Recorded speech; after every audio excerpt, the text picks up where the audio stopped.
அனைவருக்கும் வணக்கம். நான் உங்கள் கணியன் பழனிக்குமார். இது பாருங்கள், வேறு பேட்டர்னில் இருக்குது. இதில் நம்ம A:B:C, அதுக்கு என்ன வேறு ஒன்றும் இல்லை. A/3 B/4 இந்த பேட்டர்னை மட்டும் ஃபஸ்ட் எடுக்கிறோம்.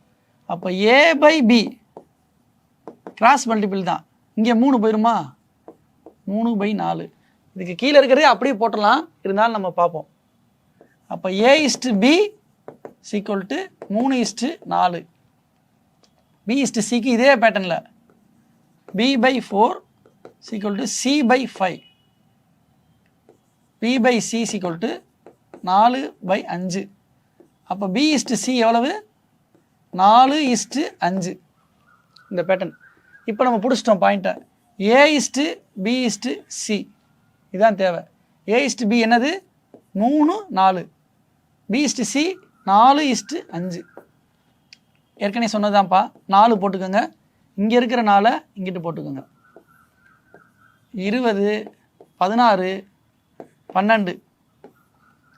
இதில் பாருங்கள், காமனானது 4. இப்போ 3, 4, 5. இதில் ஒரு ஷார்ட்கட் இருக்குப்பா. இப்போ ஏக்கு கீழே என்ன இருக்குது? 3. அதுதான்ப்பா ஏ. பிக்கு கீழே என்ன இருக்குது? 4. அதுதான் பி. சிக்கு கீழே என்ன இருக்குது? 5. அதான் டைரெக்டாக வந்துடும். இது பையில் வரும்போது மட்டும் இந்த பேட்டர்னை நீங்கள் எடுத்துக்கங்கப்பா. ஓகேவா? இந்த அடுக்கு பாருங்கள். இது ஹோம்ஒர்க் கணக்காக நீங்கள் செஞ்சு கமெண்ட் செக்ஷனில் பதிவு பண்ணுங்கள். நன்றி, வணக்கம்.